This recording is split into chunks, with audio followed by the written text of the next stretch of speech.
mea culpa. 2 semaines après la polémique engendrée par ses anciens tweets à tendance raciste et homophobe, l'ancien candidat de The Voice Dovivi est venu présenter ses excuses dans Touche pas à mon poste. Sur C8, je m'excuse. C'est le message très clair que Dovivi est venu faire passer ce lundi 8 mars dans TPMP. C'est pour ça que je voulais venir ce soir ici, c'est pour m'excuser et surtout pour faire comprendre aux gens que je ne suis pas raciste, homophobe, pédophile, misogyne. Il y a tout qui a tourné, et il y a même des médias qui ont pris part. Je ne suis rien de tout ça, a expliqué sur C8 dans l'émission de Cyril Hanouna l'ancien candidat de The Voice.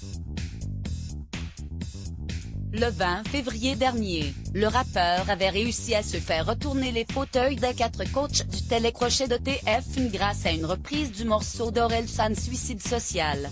La success story s'était arrêtée là, car dès le lendemain, le jeune homme de 20 ans avait déchanté, d'anciens tweets publiés, en 2017, à l'âge de 17 ans avait été exhumé. Le 22 février, la production de The Voice, extrêmement choquée, annonçait l'exclusion de Dovivi, malgré des excuses postées sur son compte Instagram.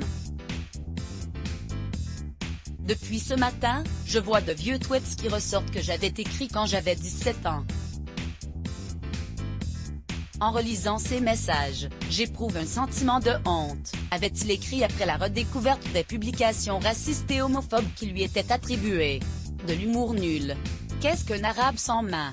Un anti-vol, avait-il notamment écrit, tout comme « Je suis pas pédé, sous-race. À l'époque j'étais sur internet avec des potes, on rigolait. C'est de l'humour nul. » C'est du second, du troisième, du 10e degré, a expliqué ce lundi 8 mars dans Touche pas à mon poste. Celui qui avait aussi raconté sur Twitter avoir eu une relation avec une fille de 11 ans, alors qu'il en avait 17, il se défend en évoquant de l'humour, qui n'est pas du tout passé. C'est complètement nul, je suis entièrement d'accord. Je ne me rappelais même pas les avoir postés, a confié l'ancien candidat de The Voice dans l'émission de C8. Si Jean-Michel Maire l'avait défendu précisant comprendre qu'il s'agissait d'humour, Gilles Verdé a revanche trouvé cela trop choquant. Le 5 mars dernier, Dovivi, qui dit comprendre le choix de la production de l'avoir évincé, s'était déjà excusé en chanson. Des excuses loin d'être suffisantes pour certains. Article écrit en collaboration avec 6 Medias Crédit Photo, capture C8 Let's Block ADS. Why?